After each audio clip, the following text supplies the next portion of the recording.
영화 곡성에서 마을을 공포로 덮은 일련의 살인사건을 조사한 경찰과 국가수는 사건이 환각을 일으키는 독버섯에 의해 발생했다고 발표합니다.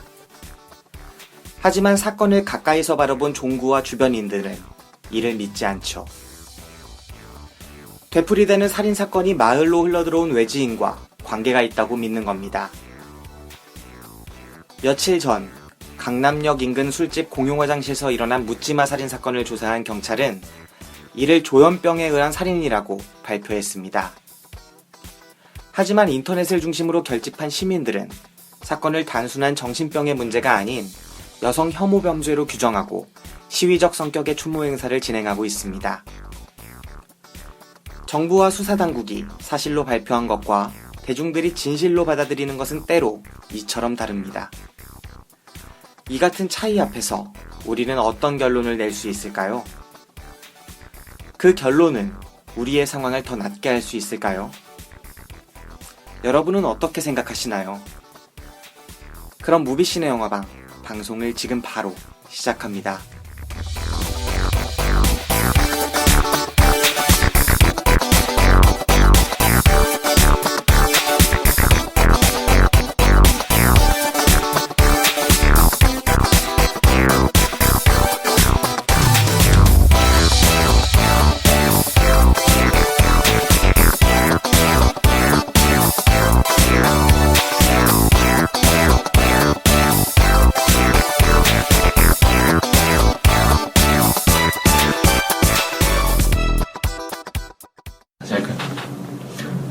더 쉽게, 더 즐겁게, 그리고 더.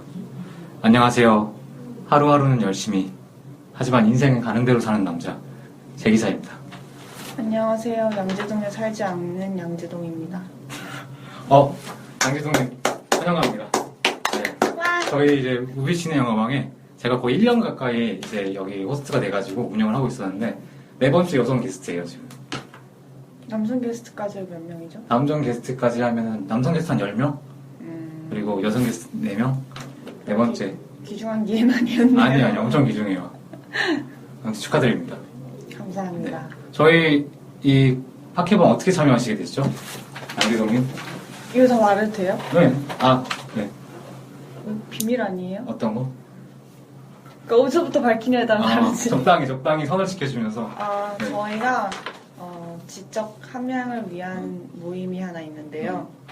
거기서 갑자기 환경영화제를 보러 가자고 해서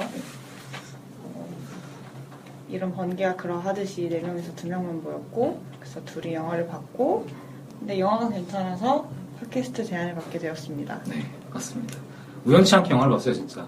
네, 뭐 평생 듣도 보지도 못할 영화가 될 수도 있었는데 어떻게 그렇죠. 하루 기회가 돼가지고 영화를 보게 되고 오늘까지 왔네요. 그렇네요. 양재님 평소 저희 팟캐 뭐 들어보신 적 있나요?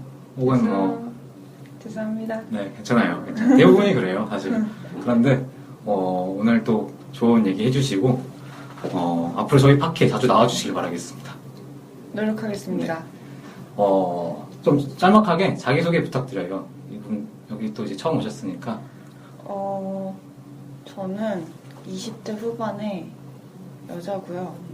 이성애자입니다. 이성애자. 네. 그리고 영화는 네. 라스 폰 트리에 감독님의 영화를 좋아합니다. 네. 그런 양재동님. 네. 다시 한번 환영합니다. 네. 사실 좀 어색해요. 우리가 양재동님과 저랑 좀 안지가 얼마 안 돼가지고 네. 약간 좀 어색하더라도 청취자분들이 좀 그 부분 그 점 양해해 주시고 들어주시길 바라겠습니다. 청취자 몇 명 나와요? 청취자 꽤 많아요. 은근 많아요. 아 진짜요? 네, 은근 많아서 그렇네. 네, 많은 분들이 양재동님 목소리 기억하실 것 같습니다. 양재동님 최근에 뭐 재밌는 일 있었나요? 저희 개인적으로? 최근에 개한테 물렸는데요. 2주 전에 물렸는데 항생제 주사를 3방 맞고 그리고 항생제를 복용하다가 장 안에 유산균이 사라져서 지금 탈진 상태까지 왔습니다. 유산균이 사라지면은 막 그런 대장 작용도 잘 안 되는 거죠. 면역력이 엄청 떨어져요. 되게 굉장히 좀 안쓰러워요, 목이. 네. 지금 좀 못생겼어요. 네? 아니요. 근데 걔한테 물렸어요. 되게 특이했어요, 진짜. 어느 날 아침에 갑자기 사진을 탁 던졌는데, 걔한테 물린 다리 사진을 보내주셔가지고 깜짝 놀랐어요. 물린 장소도 서울인가요? 네, 서울 이태원에서 물렸습니다. 이태원에서 걔한테 물린 사람이면 진짜 대단한 사람이에요. 심지어 인사만 했는데 안녕 멍멍아 이랬는데 와서 앙 하고 물었어요. 했나요, 걔가? 네. 어떻게 엄청 건장하고 잘생긴 백구였어요. 아, 진짜요? 그런 걔가 서울 이태원동에 있어요? 식당에? 아, 카페 같은 데 있구나. 아니에요. 그 술집이었는데 네. 그냥 남는 음식 먹고 키우는 강아지였나 봐요. 아. 그래서 그랬답니다. 참 안쓰러운 일이지만 빠른 회복 기원하겠습니다. 네. 네. 얼른 또 예쁜 모습으로 다음 주에 뵙는 걸로. 네. 네. 저도 오늘 좀 특별한 일이 있었어요. 아침에 이제 토익 시험이 바뀌기 전이었죠. 이 신토익으로 넘어가기 전에 마지막 토익 시험이었는데 어제 4시까지 술을 먹고 이제 아침에 허겁지겁 일어나다가 잘못된 학교로 또 가고 있었어요. 그냥 자연스럽게 전에 봤던 학교로 가다가 사고가 났어요. 차 사고가 나가지고 시험도 못 보고 이제 좀 어깨도 너무 아프고 허리도 아프고 약간 미스거리는 부분이 있어요. 근데 또 뒤에 박은 아저씨가 되게 트럭 아저씨라서 좀 해코지하게 뭐한 사람이었어요. 택배 아저씨라서 그러지도 못하고 그냥 병원 갔다 오긴 했는데 병원에서 일단 이제 문제가 없다고 하셔가지고 좀 경과를 지켜보고 내일부터 들어놓을까 지금 고민 중입니다. 지금. 택배 아저씨분들 마음이 급하셔서. 맞죠. 근데 되게 정차한 상황이었는데 뭐 브레이크 밟는 소리도 없이 그냥 진짜 가갔어요. 한 60km 달리시다가 순식간에. 근데 왜 여기 계세요? 저요? 신기하죠. 저가 원래 소리를 이렇게 지르거나 말을 많이 하는 스타일이 아닌데 엄청 큰 고함을 질렀어요. 진짜 죽는 줄 알고. 헐. 네. 그래서 지금 약간 지금 주변 사람들도 걱정이고 어머니도 되게 걱정하시고 지금 그런 상황인데 이제 뭐 괜찮을 거라고 생각하고 좀. 뇌 사진 찍고 오셨죠? 아, 그거 안 찍었어요. 그거 왜 안 찍어요? 그걸 근데 찍어야 될 것 같아 내일. 우선은 안 찍었는데 오늘. 그거 왜 너무 평범하게 말해? 내일 못 일어날 수가 있어요. 안 돼. 엑스레이만 우선 찍었는데 이제 오전에 사고 났는데 오후를 지나 보니까 약간 미스거리는 거예요. 계속. 속이 안 좋고 그래가지고 좀 걱정이에요 지금. 괜찮을까요 저? 뭐 어디가 정확하게 타격을 받았는데요? 그러니까 우선은 안경이 찌고 이렇게 찌고 이렇게 하면서 이쪽에 받았죠. 이쪽에. 어깨 쪽을? 네. 근데 뭐 에어백이 터지거나 뭐 그런 정도까지는 아니었어가지고 좀 약간 그 심한 사고와 안 심한 사고의 경계. 뭐 경미한 사고는 아니지만 그래가지고 뭐 잘 되겠죠. 건강하겠죠. 그래요. 네. 보험 처리 잘 하시고. 네, 알겠습니다. 네, 그런 일이 있었어요. 네. 정말 처음 있는 일입니다, 진짜. 저도. 네, 걔한테. 네. 아무튼, 양재동님, 혹시 뭐, 개인적인 더 신변에 대해서 얘기하면 되나요, 제가? 뭐 어떤 직종에 계시고, 네, 그런 것까지 안 되죠? 뭐, 지금은 사형산업이 돼가고 있는 광고업에서 일을 하고 있고요. 네.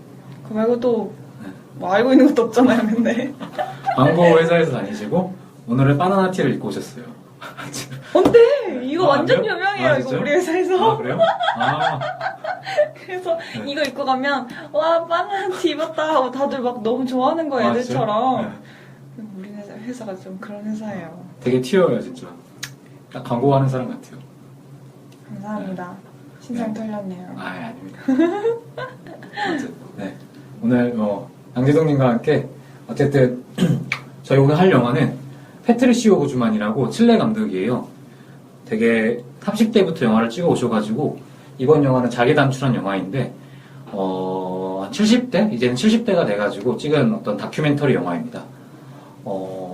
그래서 저희 이 영화의 예고편을 구할 수 있을지 없을지 좀 궁금하긴 한데, 최대한 구해봐서 예고편을 좀 들려주고 본격적인 영화 얘기 한번 해도록 할게요. 네. 양재동 씨 좀 좋은 영화 얘기 부탁드리겠습니다. 네. 네.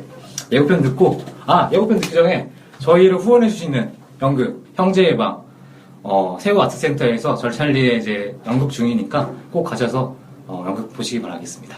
예고편 듣고 이제 본격적인 영화 이야기하도록 하겠습니다.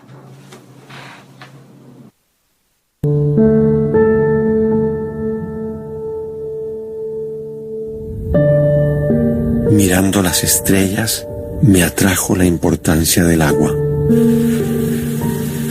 Parece que el agua vino del espacio exterior y que la vida nos llegó en los cometas que formaron los mares.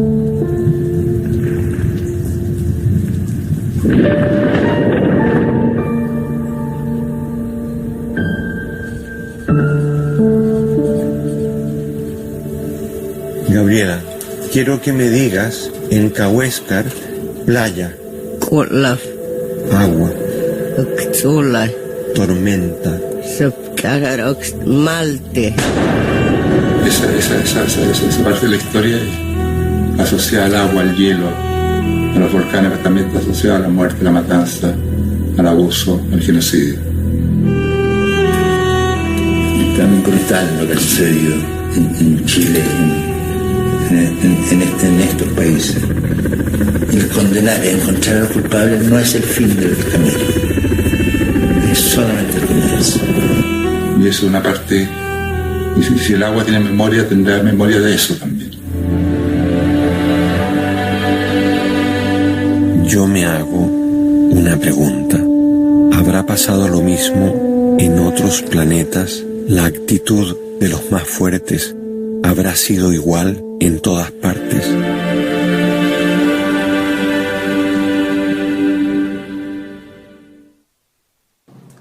네, 저희 이제 예고편 찾을 수 있을지 없을지 모르겠지만 예고편 듣고 오셨고요.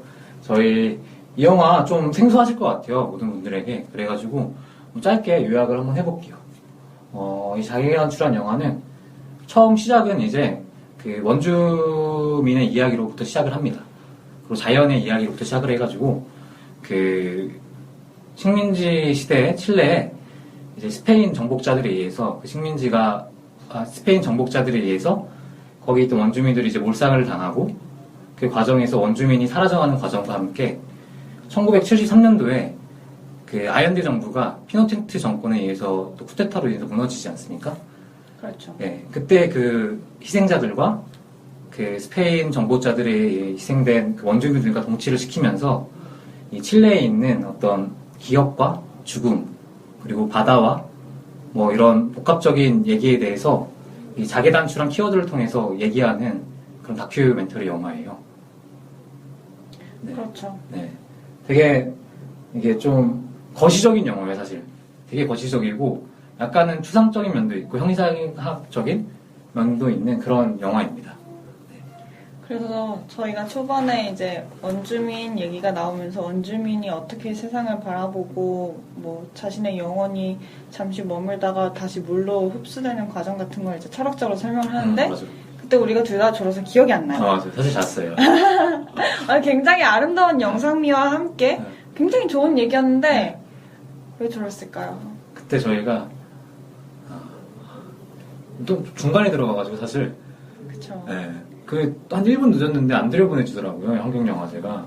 그래가지고 밖에서 한 10분을 기다리다가 들어갔는데 계속 물방울 소리만 들리고 뭔가 이 흐름을 모르겠으니까 깜빡 잠든 것 같아요. 근데 네. 웃긴 건 우리가 언제 잠이 깼냐면 우리 옆에 앉아 계시던 좀 나이 드신 아주머니가 계셨는데 네. 그분이 코를 골았어요. 맞아요. 그래서 저거 보고 네. 정신 차리자 하고 그때부터 보기 시작했는데 그때부터 약간 좀 원주민 얘기에서 그때쯤에 이제 원주민이 어떻게 서양의 정복자들한테 자신의 삶을 파괴당하고 유린당하는지가 나왔어요. 그래서 그때쯤에 첫 번째 자기단추가 맞아요. 나왔고 네. 그래서 원주민이 서양으로 넘어가서 어떤 그 사람들의 관습과 복습을 배우면서 자신의 원래 삶을 잃어버리고 대신에 얻은 게 자기단추였어서 그때쯤 되면 이제 스토리 라인이 파악이 되면서 이제 몰입이 가능했죠. 맞습니다. 이 영화 어떻게 보셨어요, 강 기자님? 저는 이런 영화가 정확하게 제 취향이에요. 사실은. 이런 영화라면 어떤 영화예요? 그러니까 다큐멘터리라는 게 사실은 되게 삶의 냄새가 나는 장르잖아요. 근데 그거를 좀 더 거시적이고 넓고 추상적이고 좀 더 영원한 어떤 가치들과 함께 엮어서 풀어내는 건 약간 삶을 그대로 보기보다는 또 환유나 대유를 통해서 그렇죠. 그게 약간 승화되는 거죠. 이 사건이 이 사건으로만 머물지 않고 여기서 어떤 인간의 의미를 찾아내는 그런 거시적인 단계까지 올라가는 그런 걸 약간 철학과 출신이다 보니까 철학과 출신이세요? 네, 철학과 출신이에요. 아 진짜요? 아, 네, 그래서 네. 좋아하는 것 같아요. 아 되게 철학적인 영화 좋아하시는구나. 그게 반대로 말하면 그런 철학적인 영화를 좋아하는 대신 감각적인 영화를 볼 줄 모른다는 뜻이 되기도 해요. 그래서 저 되게 막 킬링타임 이런 거 잘 못 봐요. 되게 특이하시다. 그럴 수도 있어요. 남들 보기에는. 그래서 좀 신기했어요. 되게 저는 영화를 되게 많이 보는 사람인데 환경영화제 같은 데 사실 안 갔거든요. 근데 이 양재동 씨가 여잔데. 제동 씨가 환경영화제 추천했을 때 되게 신기했어요. 사실은. 네, 환경영화제가 제 취향을 저격하는 것도 있는데 다른 여타 독립영화제에 비해서 성공률이 높아요. 왜 그렇지? 모르겠어요. 약간 탐스 이런 거랑 비슷한 논리인가? 탐스가 뭐죠? 신발 탐스에서 그러니까 환경 같은 거 그러니까 이 신발을 사면은 어떤 환경이나 그 돈이 기부하는 느낌의 보상 심리를 주는 아니요, 그냥 전반적인 퀄리티가 다른 거에 비해 높아요. 그러니까 제 경험, 진짜 짧은 경험을 통해서 보면 서독제는 그 하루를 망칠 각오를 하고 가면 하나 정도 건져요. 서원제는 가면 일단 뭔가 건지긴 해요. 그래서 저는 이 영화를 건졌던 것 같아요, 맞아요. 그날은. 네. 저도 사실 이 영화 되게 충격적이었습니다. 그리고 사실 제가 대학 때 칠레에 대해서 공부를 한 기억이 있어요. 이 막 73년도에 있었던 그런 사건들, 쿠데타와 이 사회주의 정권이 선거에 의해서 만들어지고 이런 사건에 대해서 좀 공부를 한 적이 있었는데 마침 이 페트리시오 구즈만이라는 감독이 그런 어떤 칠레 전투에 대해서 되게 많은 다큐멘터리를 찍어왔더라고요. 정부의 핍박과 감시를 피해 다니면서 그런 영화를 찍으셨던 분이라서 저한테도 되게 어떻게 보면은 올해의 발견이 될 것 같은 그런 감독이고 그 감독이 만든 영화라서 되게 뜻깊은 영화기도 해요, 저한테도 사실. 근데 이거 네. 못 구할 것 같죠? 쉽게? 이게 근데 블로그를 좀 찾아보니까 환경영화제뿐만 아니라 영상원 있잖아요, 한국 영상원, 네. 영상자료원 이런 데서도 상영을 했더라고요. 그 즈음 해가지고. 그래서 혹시나 구할 수 있게 되면은 보셔도 좀 좋을 만한 작품인 것 같아요. 그렇군요. 근데 이 영화의 사실 주제가 뭐라고 생각하셨어요? 저는 이게 제가 좀 스스로 소화하기 전에 그 평론가 얘기를 들어서 맞죠. 바로 그 뭐라 그러죠? 무덤에 관한 얘기다. 두 개의 무덤에 관한 얘기라고. 그쵸. 네. 근데 이걸 보면서 어쩔 수 없이 세월호 얘기가 생각날 수밖에 없는 게 맞아요. 어떤 폭력에 관한 다큐멘터리였잖아요. 처음에는 그 땅에 살고 있던 원주민의 삶을 파괴하는 거였고 그 다음에는 그래서 서양인이 와서 거기서 다시 소사이어티를 만들었지만 그리고 자기만의 그 어떤 민주적인 시작을 하려는 찰나에 그 1년도 안 돼서 독재자한테 전복당하고 다시 그 누군가의 삶을 파괴했지만 그래도 거기서 다른 삶을 창조했던 사람들이 또다시 누군가에 의해서 삶을 파괴당하는 그런 연속적인 폭력의 얘기였는데 근데 그 사람들이 뭔가 분노하고 어떻게 바꿔야 된다 이런 목소리가 아니고 그냥 천천히 그걸 서술하잖아요. 그렇죠. 어떤 폭력이 이루어졌고 그래서 뭐 지금 나의 삶은 어떻게 돼 있고 이걸 되게 담담하게 풀어서 얘기하고 그 영화가 끝난 다음에 평론가가 와서도 이거는 어떤 저항의 역사를 뭐 표현한다기보다는 차라리 망각의 역사를 이야기하고자 하는 영화가 아닌가라는 생각이 든다. 라는 얘기가 그런 얘기가 있어서 근데 저도 그랬던 것 같아요. 망각이랑 키워드가 세월호랑 좀 연관이 그쵸. 돼요. 그러니까 우리도 지금은 지금 단계에서 사실 망각은 좀 먼 얘기잖아요. 우리 사회에서는. 근데 언젠가는 그게 망각되고 또 승화되어야 될 거잖아요. 어차피 그렇게 될 거잖아요. 아픈 기억으로만 될 상황은 아니니까 어쨌든 그쵸. 그 나중에 삶도 바라볼 수 있는 시점이 오겠죠. 그래서 그런 거에 대해서 생각을 좀 많이 하게 하는 영화였던 것 같아요. 맞아요. 동감합니다. 100% 동감합니다.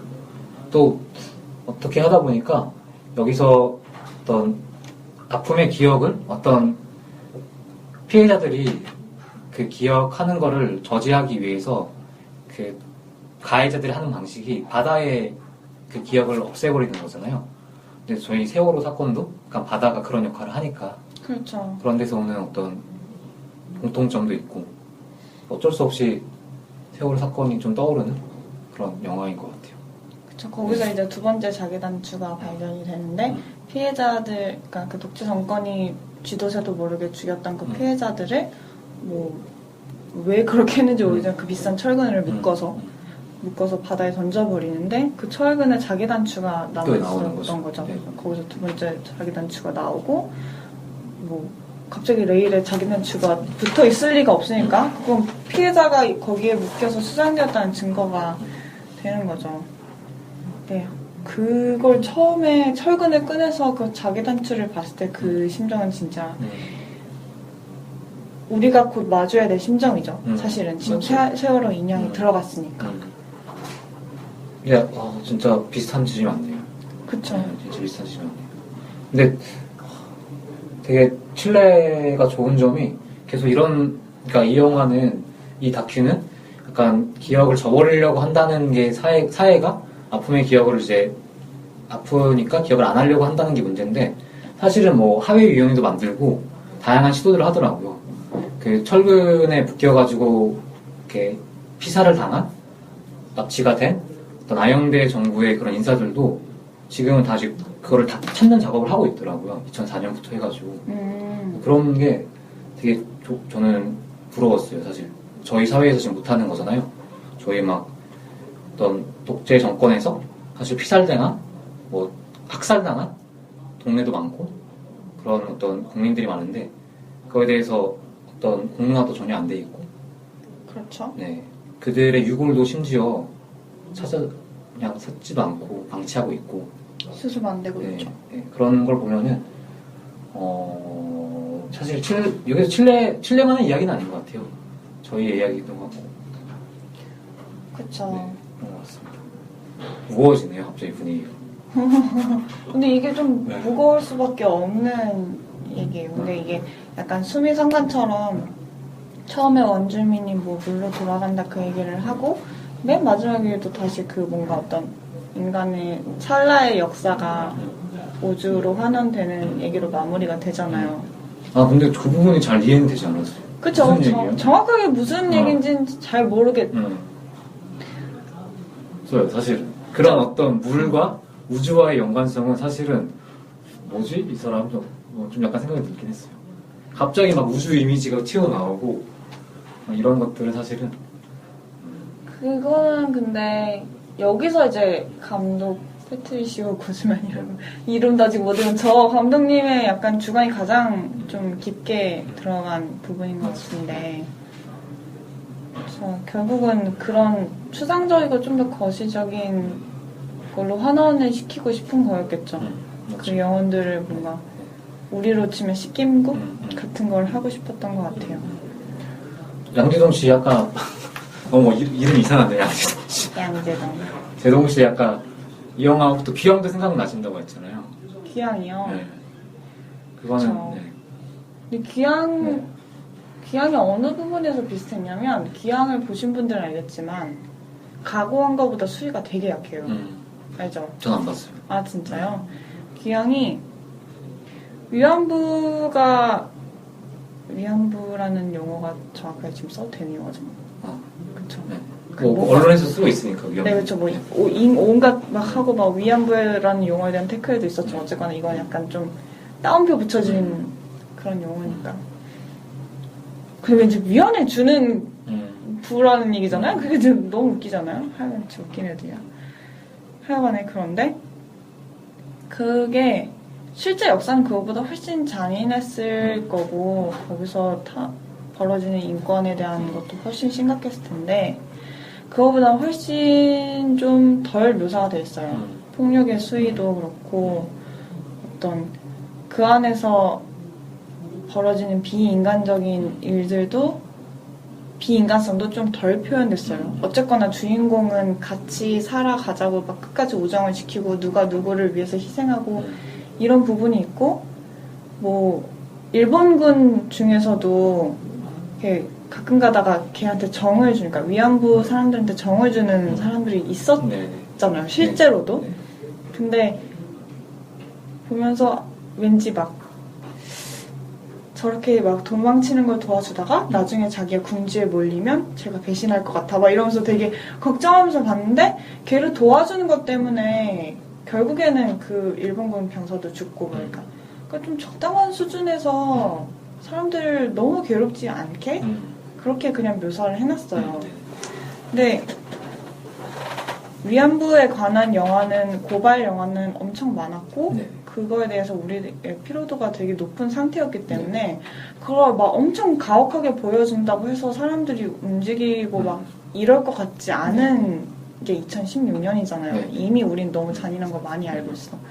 그래서 감독이 이 영화를 통해서 뭘 하고 싶었냐 하면 밥 한 끼를 먹이고 싶었대요. 그 위안부의 영혼들을. 그래서 영화가 상영되는 게 한 판에 굿인 거예요. 그래서 플롯도 굿이랑 그 실제 있었던 사건이랑 이제 병렬적으로 계속 엮어서 보여줘요. 그래서 영화를 한 편 볼 때마다 그 영혼을 불러와서 위로하고 밥 한 끼 먹이고 그렇게 굿이 끝나고 우리는 그 영화를 보면서 한편의 굿을 보고 그 굿의 참여자가 되고 이런 영화였거든요. 되게 주술적인 영화네요. 그렇죠.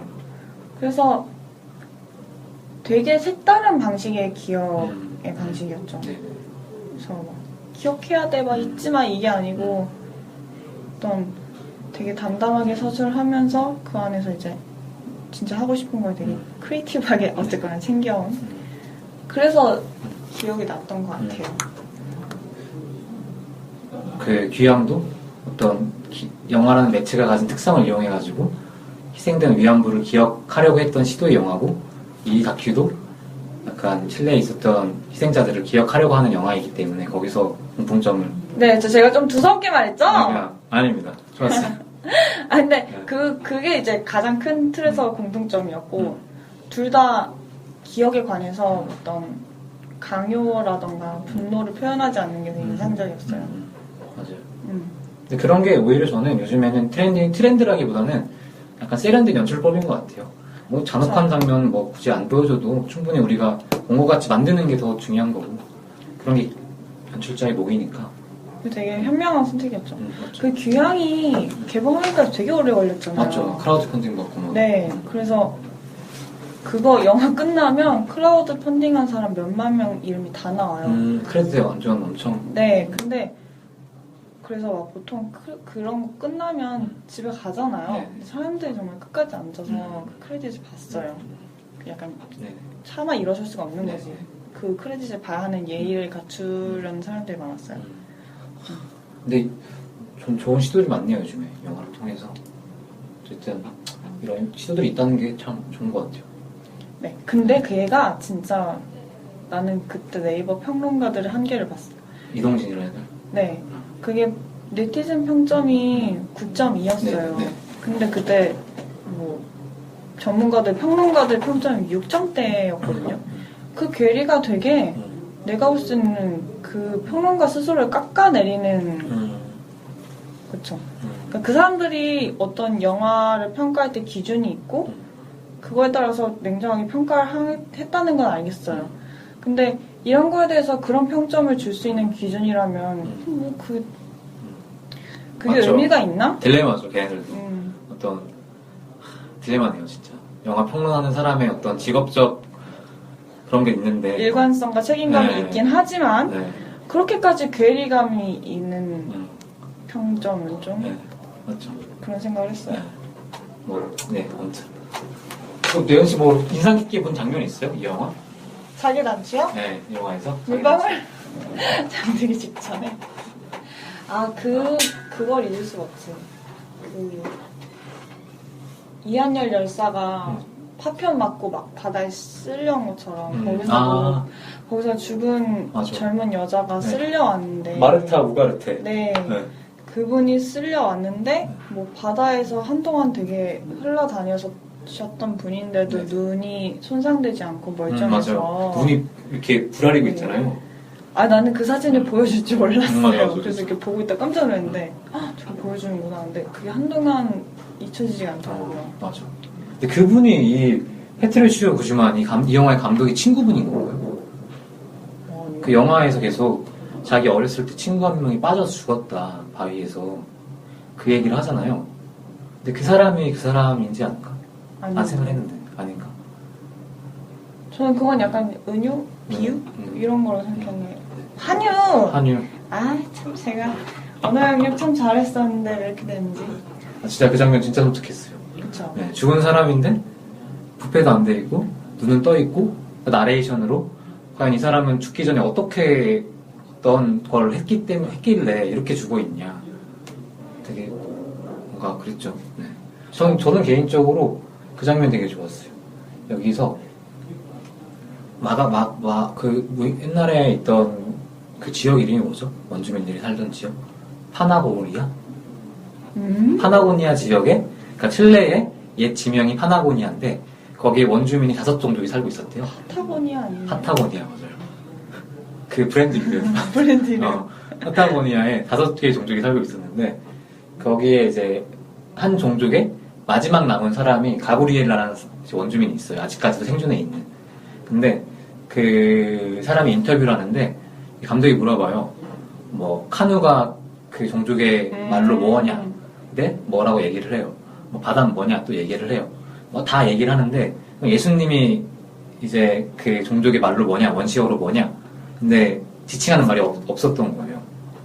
사실은 한 불과 150년 전만 해도 칠레는 예수라는 개념이 아예 없었던 상황이었던 거죠. 그쵸. 네. 그게 되게 좀 섬뜩하더라고요. 내가 지금 현재 발화하고 있는 언어, 인식들, 그리고 지금 칠레에서 사람들이 공유되고 있는 것들에 좀 대한 얘기인 것 같기도 하고, 뭔가 제국주의들이 심어놓은 어떤 거에 우리가 살고 있나? 라는 생각도 들고. 우리가 되게 당연하게 받아들이는 언어 중에 발명된 지 얼마 안 된 언어들이 맞죠. 있잖아요. 뭐가 있죠? 그래서 제일 황당한 건 연애. 아, 진짜요? 연애라는 개념이 한국에서 생겨난 건 100년? 150년? 그 사실 생각해보면 그렇잖아요. 우리가 언제 연애를 해서 결혼을 했어요. 그냥 결혼했지. 아, 진짜요? 확실한 거예요? 팩트? 진짜로? 150년밖에 안 되는 거예요, 연애가? 연애가 연애라는 개념. 개념이? 연애라는 단어 그 자체에 대해서 제가 뭐 확실하게 말씀할 수는 아니, 없지만 근데 사극에서 보면은 그치 그게 진짜 말도 안 되는 거죠. 안 되는 건가? 그쵸. 그러니까 사랑이 없었다고는 말할 수 없죠. 근데 연애라는 개념에는 굉장히 복합적인 게 들어있잖아요. 그러니까 일단 기본적으로는 내가 선택할 수 있는 전제가 있었고 그리고 이게 좀 점점 복잡하게 들어가는데 사실 연애라는 건 독립적으로 존재할 수 있는 개념이 아니잖아요. 내가 누군가에게 연애 감정을 갖는다는 건 정말 그냥 순수하게 연애 감정이라는 건 사실 존재할 수가 없는 게 그 안에는 어떤 정착적인 것도 있고 권력 관계도 있고 어떤 긍정적인 문제도 엮여 있고 그런 조건이 엮인 게 연애라는 개념이고 아직도 우리는 이걸 연구 중인 거죠. 근데 순수한 사랑, 조건 없는 연애 뭐 이런 있을 수 없는 개념을 매스미디어에서 말을 하고 있고 그래서 아직 연애에 관해서 정확하게 정의 내리지 못한 100년도 채 되지 않아서 연구 개발 중인 그 개념을 제대로 알고 있지도 못한 우리한테 약간의 혼동을 주는 결과가 나왔죠. 뭐죠 그게? 아니 뭔가 그러니까 또 직업을 따지면 왠지 안 순수한 연애 같고 아니면 뭐 이랑 살면 약간 아파트 걱정이 될 것 같아 뭐 이래서 결혼 안 하는 거는 뭐 순수하지 못한 사랑인 것 같고 하는 그런 괴로움들은 사실은 매스미디어가 만들어낸 거죠. 맞죠. 자연스럽게 고려할 수밖에 없는 건데. 맞죠. 그럼요. 근데 이건 제 개인적인 개념으로 해주죠. 네, 알겠습니다. 지금까지는 양재동 씨의 연애관이었습니다. 네, 여러분 조건 만남. 아, 네. 또 근데 이 영화가 하지만 거장의 한계를 느낄 수 있는 영화였습니다. 정말 어떤 거장으로 살 수 있는 어떤 실험들. 사실 그러면 뭐가 있었죠? 뭐 갑자기 뭐 단추를 달 화면에다가 하늘에 달이 있잖아요. 네. 거기에 자기 단추를 넣는다거나 그렇죠. 뭔가 물이 떨어지는 이미지로만 2, 3분 가면서 나레이션으로만 영화를 이끌어 간다던가. 그렇죠. 그때 많이 봤죠. 네, 그때 많이 잤어요. 근데 그거를 계속 보다 보니까 그냥 떨어지는 물이라도 뭔가 의미부여를 하게 되는 거예요. 나는 그쵸. 여기 앉아 있으니까 돈을 주고 저게 모양이 달라지는 건가? 저게 사랑을 표현하는 건가? 뭔가 계속 의미부여를 하다가 잠들었어요, 저는. 근데 그런 시도들이 되게 이 영화가 졸작이 될 것 같다는 느낌이 강하게 들었었는데 이제 영화가 이 다큐가 이제 끝을 향하면 향할수록 어떤 공통점들이 모아지고 이렇게 뿌려놓은 어떤 은유들이 상징들이 어떤 우리가 말로 형용할 수는 없지만 정확하게 어떤 정서를 만들어내는 거 있어서 그런 부분이 참 거장이구나. 그렇죠. 70먹은 할아버지, 70먹은 이제 세상을 이제 어느 정도 살아온 분의 어떤 인식관이구나, 세계관이구나. 그런 생각을 많이 했던 영화였던 것 같아요, 개인적으로. 앞에 뿌려놓은 떡밥이 허세가 아니고 정말로 필요한 장치였다는 걸 깔끔하게 나중에 떡밥 회수하고 네. 마무리 짓는. 네. 근데 이 감독의 어떤 행보, 어떤 영화상 필모그래피를 보면은 되게 우리가 흔히 부르는 영화 거장들이 말하는 어떤 필모그래피와 똑같아요. 어렸을 때는 되게 전투적인 영화 많이 찍고 나중에 가면 갈수록 어떤 사회를 훈계까지는 않은데 보듬어주고 휴머니즘 쪽으로 어떻게 사회를 봉합하려는 시도를 하고 사실 되게 이질적이거든요. 자기 어렸을 땐 바꿔야 된다 막 외치는데 나중에는 바꾸자는 게 아니라 봉합해야 되고 갈등을 해소해야 된다는 걸로 가는 뭐 그런 류의 명장들이 거의 다 그러거든요. 미야자키 하야오도 그렇고 그런 것 같아가지고 되게 저한테는 올해의 발견이 될 영화의 제 감독이 될 것 같아요. 근데 그게 세대에 따라서 맞는 역할이 다른 것 같아요. 맞죠. 네, 그런 것 같아요. 나이 들면은 젊었을 때 했던 생각들 다 없어지는 게 보다는 좀 변화하는 거, 성장해가는 것 같아요. 그쵸. 그렇습니다. 네. 제동 씨도 뭐 영화 보면서 들었던 생각이 있나요? 글쎄요. 열심히 짜내고 있는데 맞죠. 하나만 던져주세요. 뭐가 있었을까?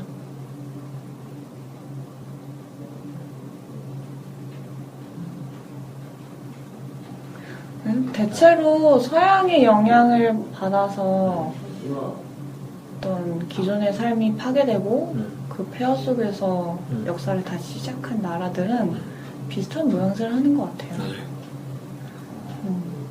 맞아요, 진짜 맞아요. 너무 닮아있더라고요. 네. 제3세계의 국가들이 거의 비슷한 거죠. 약간 칠레가 우리보다 살짝 느린 거? 근데 이게 73년도가 사실 이 피노체트 정부가 들어서잖아요, 쿠데타로. 그것도 사실 미국이 조정을 하거든요, 뒤에서. 왜냐면은 아연대 정부가 선거를 통해서 사회주의 정권을 만드는데 칠레의 전 세계 구리가 40% 매장이 돼 있거든요. 그 구리 광산을 국영화를 해버린 거예요. 그 전까지만 해도 사실은 이제 미국 기업들이 다 손을 쓰고 있었는데 거기서 화가 나가지고 이제 그 당시에 군부에 있었던 군부의 요직에 있었던 피노체트를 대타로 허수아비로 세워놓고 미국이 사실은 쿠데타를 한 거죠. CSI를 보내고 그리고 뭐 그런 것도 있어요. 되게 배웠던 게 그 경제학에서 케인즈주의가 있고 신자유주의가 있잖아요. 그쵸. 근데 신자유주의의 시카고 학파가 있잖아요. 그쵸. 그 시카고 대학에 또 하이네크? 하이에크가 있고. 근데 그러니까 50년대부터 해가지고 그 하이에크의 시카고 대학에서 이 제3세기에 있던 이제 인물들을 막 수입을 해온 거예요. 공부 잘하는 애들 다 데려가가지고 그 하이에크가 만든 신자유주의의 경제 정책을 다 머릿속에 뿌리 심어놓고 이제 73년에 쿠데타가 일어나자마자 그 사람들이 다 이제 국가 요직으로 간 거예요. 그러고 나서 아직도 칠레도 마찬가지고 저희 나라도 마찬가지고 지금까지도 신자유인 노선을 가고 있는 상황인 거고 경제적으로. 그러니까 그런 단순히 군사 정권만 미국이 지원했던 거 아니라 학문적으로도 뭐 법률적으로도 되게 자기 우선적으로 세계를 만들려고 그런 시도가 있었다고 해요. 라고 배웠어요. 그렇게 생각하니 되게 무섭네요. 네. 되게 근데 이게 정말 음모론처럼 보일 수도 있는데 교수님이 이제 하나하나 근거를 들면서 보여주는데 진짜더라고요, 진짜. 저희 나라 똑같고. 그쵸. 저 때만 해도 교과서에서 뭐 자유주의와 복지 막 이렇게 vs 해가지고 되게 그냥 이중적인 구도를 했는데, 그래서 내가 자유주의를 한다고 하면 복지를 포기한다는 개념이 맞는 것이 아니다라는 거 되게 사실은 옛날부터 알고 있고 모두가 알고 있는 내용이었는데, 우리나라가 그걸 처음으로 인식했던 게 그 유명한 책 뭐죠? 롤스? 아니, 여기서 무식이 드러나는 거. 아니, 그 유명한 책 기억 안 나요? 어떤 거? 그냥 개념만 설명하자면 자유주의랑 복지는 상반된 개념이 아니고 어떤 존 롤스가 쓴 책 말하는 거예요. 아니에요. 걔는 진짜 옛날 아저씨고 최근 책이에요? 2011년에나 좀 2011년에? 2011년에나 아, 어떤 그 신자유주의의 허구를 폭로해서 장하준 이런 애들? 아니 장하준 말고 장하준도 약간 장하준 아저씨도 비슷한 얘기를 하는 거죠. 사다리 차기를 한다는 개념이 결국은 그래서 니들이 먼저 올라가고 사다리 차서 그 다시 올라갈 수 없게 해서 그 사이에 엄청난 유리 장벽을 만든다는 얘기잖아요. 근데 그게 결국 경제에 도움이 되냐 하면 안 되는 거죠. 근데 우리는 그렇게 해서라도 위로 올려보내면 전체적으로 경제가 나아진다고 배워왔는데 사실은 그게 사실이 아니었던 거죠. 그거를 2011년에나 뭐 그 책 유행하면서 알았으니까. 2011년인데 뭐지? 철학책이 도덕에 관련된 책이. 아니 경제학 책이에요. 경제학 책이요? 네. 이 녹음이 끝날 때까지는 생각이 날까요? 그러면은 그때 말을 해볼까요? 네. 네. 아무튼 그래서 아무튼 그런 어떤 미국식 신자유주의의 이데올로기 전파하는데 최전방에 있던 게 이 칠레였습니다. 네. 그래서 가깝거든요. 사실 미국이랑 굉장히 남미 대륙 중 하나니까.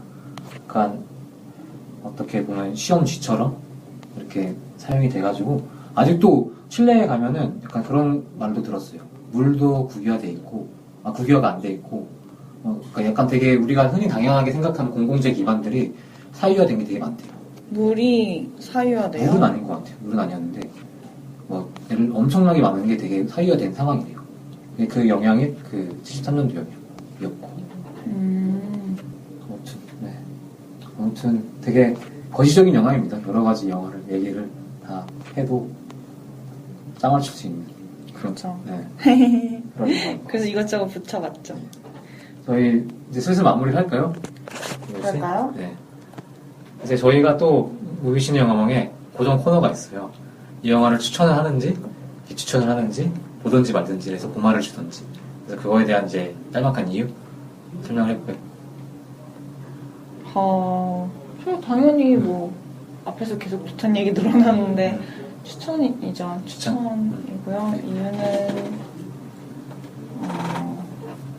세상을 보는 눈이 좀 넓어진 기분이 듭니다. 네. 그리고 왠지 뭔가 내가 이런 일에 대해서 인식하는 것만으로도 뭔가 세상에 도움이 되는 것 같고 하여간에 뿌듯해요. 보면 맞아요. 보고 나오면 약간 오늘은 뭔가 사회 참여 인간이 됐구나. 시민이 된 것 같고 교양인이 된 것 같고 그런 영화입니다. 네. 양재동 씨는 추천. 네. 제기사 저도 추천드릴게요. 약간 초반부는 지루할 수 있으나 나중에 가면은 어떤 뿌듯함을 느낄 수 있는, 그리고 이 상황이 단순히 칠레 상황만이 아니라 우리 현실에도 비유가 될 수 있는 영화라서 그런 부분에서 좀 좋은 영화인 것 같아요. 네. 그렇고 다음 코너는 연관 영화 하나 추천해 주세요. 이 영화를 보면서 혹시 연관지어서 생각난 영화? 뭐 귀향이죠. 귀향. 아까 얘기했던 네 어떤 사건에 대해서 취하는 태도에 대해서 고민을 해야죠. 왜냐면 이게 택시를 타고 다니다 보면 스트레스 엄청 받아요. 택시 아저씨 중에서는 이상하게 세월호에 맞아. 가서 나 엄청 맞아. 비율이 좀 높아요. 그 세월호 언제까지 세월호 얘기할 거야? 옆에서 세월호 문제 해결될 때까지 얘기해야죠. 막 이러면서 막 아저씨랑 싸우고 근데 그게 유난히 택시 아저씨랑은 많이 싸우게 되는 것 같아요. 더 많이 써요. 싸우기라기보다는 그 사람이 그 택시 기사들이 어느 순간부터 고압적인 태도로 변변했어요. 깜짝 놀라요. 나 처음 보는 사람인데 뭔가 정언명령처럼 자신의 논리가 맞다는 식으로 막 얘기할 때가 있어가지고 그럴 때면 되게 깜짝 놀라요. 근데 그와 동시에 그만큼 이렇게 우리 사회의 어떤 이슈에 대해서 뭐 분노하거나 슬퍼하는 거에 대한 피로도가 되게 높구나라는 생각을 하면서 그 문제를 해결할 수 있는 실마리를 자기 단추 아니면 귀향에서 찾을 수 있을 것 같아요. 맞아요. 그럼 이 사람이 말하는 해법은 뭘까요? 그런 아픈 기억에 대한 꺼집어낼수록 피로도는 높아지고 제가 느끼기에 이 사람은 그 사건 밖에 있는 것 같아요. 사건 밖에 약간 사건 밖의 시선으로 사건을 보는 것 같아요. 맞아요. 그래서 좀 더 좀 냉철하고 근데 오히려 그래서 따뜻한 영화였던 것 같아요. 멀리서 보니까 이게 결국 분노보다 좀 더 오래 간 게 슬픔이잖아요. 결국 남는 건 슬픔이라는 생각이 들어서 자기 단추도 되게 한없이 그냥 슬픈 눈으로 좀 따뜻하게 바라보는 영화였던 것 같고 서구 그러니까 뭐 우리보다 먼저라는 말을 쓰긴 그렇지만 이렇게 역사적으로 기록이 남아있는 역사를 봤을 때 우리나라도 많지만 근현대사에서 서구의 역사가 잘 기술이 돼 있잖아요. 네. 되게 주변 국가들과도 되게 많은 싸움을 하고 거기에서 아픔을 치유하는 과정을 보면은 어떻게 치유를 하고 있을까요? 거기는 치유가 그러면 안 되나? 교과서에 안 나오잖아요. 배운 적이 없지. 우리는 기억하는 법도 배운 적이 없고 진짜 배운 적이 없는 것 같아요. 그쵸. 왜냐면 다 은폐하니까. 우리나라는 좀 갈 길이 먼 것 같아요. 세월호 같은 일도 사실은 뭐 광주 사건? 뭐 이런 거 말고는 근데 그때도 우리는 기억하는 법을 못 배웠고 맞아요. 지금은 배워야 할 때고 그랬던 것 같아요. 생각이 더 의미가 깊어지는 영화인 것 같아요. 아무튼 제동 씨는 귀향 관광 영화를 추천했었습니다. 저는 이 사람이 만들었던 칠레 전투 3부작과 유사하게 그 피노체트 정부가 어떻게 아연대 정부를 몰살하고 시민들을 탄압하고 어떻게 정권을 이렇게 얻는 과정을 보여준 영화가 있어요. 산티아고에서 비가 내리면? 이라는 영화가 있는데 들어보셨나요 혹시? 그때 평론가분이 뭐 얘기하지 않았을까요? 네, 아무튼 제가 대학 때 봤어요. 근데 영화로 보는 영화로 보는 서구 역사, 서양 역사라는 수업에서 봤던 영화인데 좋겠다. 그런 것도 수업으로 듣고. 네. 근데 지금 생각해보니까 또 그때 의문이 들었거든요. 왜 영화로 보는 서구의 역사잖아요. 서구의 역사인데 왜 칠레 얘기를 다룰까라는 생각을 했었는데 사실은 칠레의 희생이 칠레만의 얘기가 아니었기 때문에 그쵸. 사학과 교수님이 그 영화를 보여줬던 것 같네요. 지금 생각해보니까. 그쵸. 엄청 좋은 초이스였네요. 그 영화 보면 되게 슬픕니다. 되게 슬프고 아까 말한 것처럼 그 제동 씨가 말한 것처럼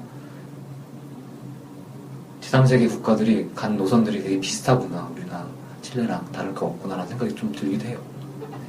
제가 노파심에서 하는 얘기인데 아까 제가 광주 사건이라고 표현했잖아요. 정확히는 광주 민주 항쟁이죠. 네. 알겠습니다. 괜찮아요. 그 정도 이해해 주실 겁니다. 정치자분들. 진짜요? 제가 무지한 서민이라. 네. 아무튼 귀향과 산티아고에서 비가 내리면 이 영화 연관 영화를 추천해드리고요. 저희 마지막으로 개인적으로 하나의 키워드 제동 씨가 요즘에 듣고 있는 뭐 재밌는 음악, 뭐 책, 뭐 그거 아니면은 뭐 사회적 현상, 아무거나 나 이번 주에 이 단어에 꽂혔다, 키워드에 꽂혔다, 뭐 그런 거 있으세요? 그거 제 기사님 먼저 하면 안 돼요? 저는 어제 본 영화 어떤 곡성입니다. 하려고 그랬는데. 정말 아직도 무섭습니다. 아직도 공포스럽고 충격이었어요. 충격 그 자체였습니다. 아직도 잊혀지지가 않아요. 영화 하나가 이렇게 잔상이 깊게 남을지가. 스포 안 하려고 되게 애쓰시네요. 네, 하지만 이제 이 영화가 올라오기 전에 저희 곡성 영화가 나오는데 곡성 이제 녹음본이 올라갈 건데 그 영화 스포가 다 돼 있기 때문에 그걸 들으면서 어느 정도 근데 스포를 해도 이게 해석이 너무 다양하게 될 수가 있어가지고 그리고 너무 알고 봐도 충격적인 장면들이 많아가지고 뭐 전혀 영향이 없을 겁니다. 영화는 재밌게 보실 겁니다, 진짜. 그래서 저는 네. 지금 네이버고 뭐고 다 차단하고 있어요. 네이버 페북만. 곡성 추천해드리겠습니다. 네. 재성 씨는요? 뭐 할까요? 솔직하게 해도 돼요? 솔직하게 한번. 아이오아이. 아이오. 아니 너무 재밌지 않아요? 너무 재밌어요. 너무 길티 플레저였어요. 약간 그 피라미드 형식의 그 말도 안 되는 무대? 순위 조작과 막 그 와중에 막 여러분 뭐 프로듀서님의 선택에 맡깁니다 하지만 실제로는 절대 그렇게 될 수 없는 어떤 편집과 제일 어이가 없었던 게 무슨 맨 마지막에 보셨어요? 봤죠. 맨 마지막에 뭐 중간 집계 11위를 발표하는 거예요. 네. 근데 그게 맨 처음에 김청아를 발표를 했잖아요.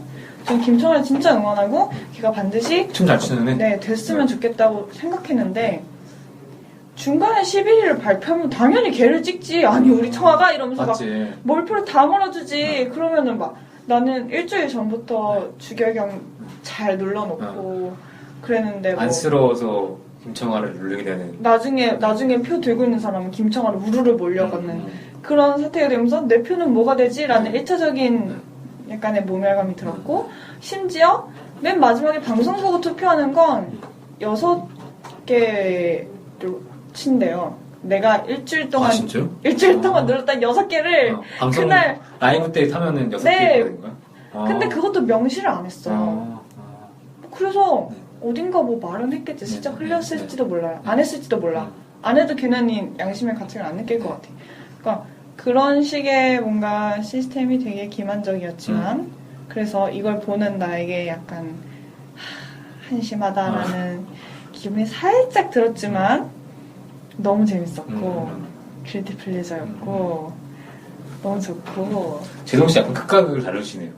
저요? 네. 자기단추도 좋아, 이런 영화도 좋아하고 굉장히 이제 약간은 흥미 위주의 어떤 그런 오락 프로그램도 되게 좋아하시고 그 여자애들이 예쁜 여자를 되게 좋아해요.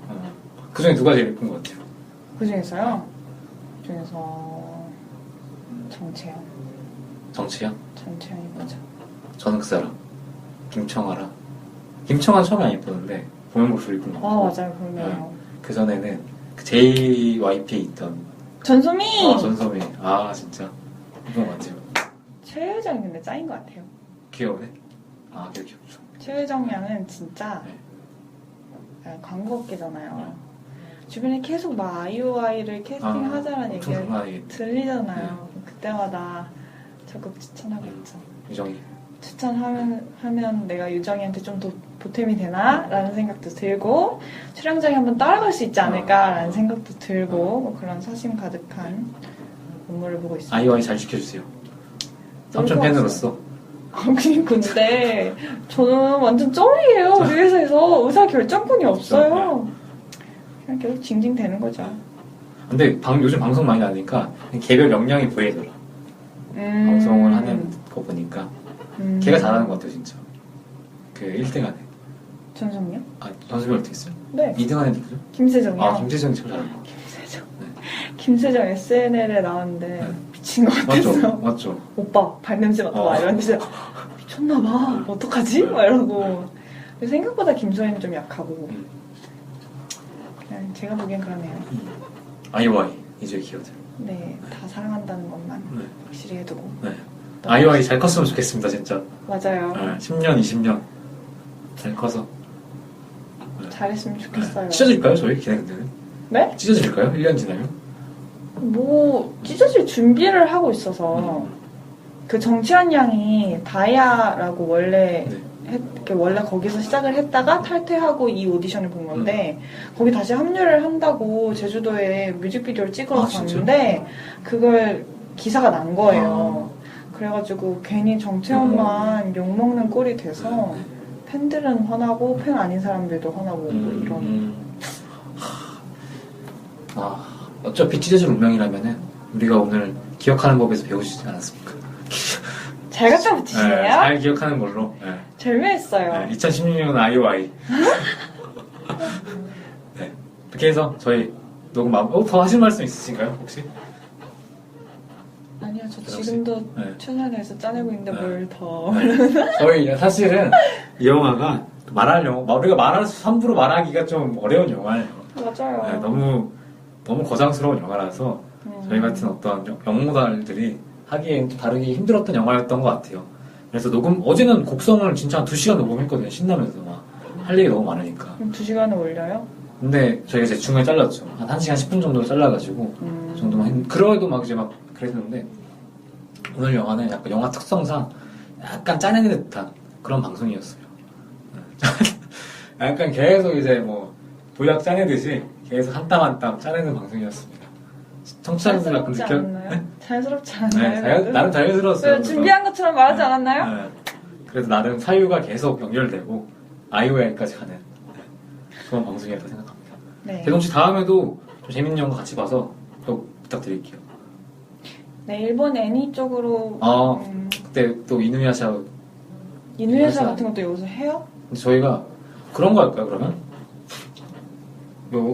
어떤 장편 애니 말고, 그러니까 권수가 많은, 어떤 편수가 많은 애니 말고, 2시간짜리 애니들 있잖아요. 저는 미야자키 하야오 감독 되게 좋아하거든요. 저는 제 인생의 목표가 이 미야자키 하야오예요. 아, 진짜요? 저 지브리 영화관 가서 엄청 놀러왔어요. 저도. 아, 진짜. 필름으로 펴주잖아요, 거기. 에이! 아니, 나는 근데 그거 다 예쁜 건데 저만 약간 좀 어둡고 무슨 하울 변신 장면이었는데 까맣고 막 까마귀 같은 걸 주는 거예요. 그래서 바꿔주시면 안 되냐고 했는데 진짜 안 바꿔주는 거예요. 일본 사람들 웬만하면 바꿔줄 텐데 안 바꿔주는 거예요. 그러니까 한두 명이 아닌 거죠. 해달라는 사람이. 그걸 다 고려할 수가 없으니까. 그럼 다음에 미야자키 하야오나 미야자키 하야오가 영화를 만들지 모르겠지만 지브리 스튜디오에서 만들었던 영화로 해가지고 한번 재밌겠네요. 저희. 할 얘기 많죠. 네, 할 얘기 많죠. 그렇게 해서 한번 다시 모입시다. 네, 전 준비된 덕후. 네, 네. 그렇게 해서 저희 또 제동 씨와 함께 다음 녹음 진행하도록 하겠습니다. 네. 지금까지 들어주신 청취자분들에게 감사의 말씀 올리고 마지막으로 한 말씀 더 하세요. 저 이런 녹음 처음인데 지금까지 들어주셨으니까 제 말을 지금 듣고 계시겠죠? 감사합니다. 감사합니다. 네. 알겠습니다. 저희 갈게요. 안녕히 계세요. 네.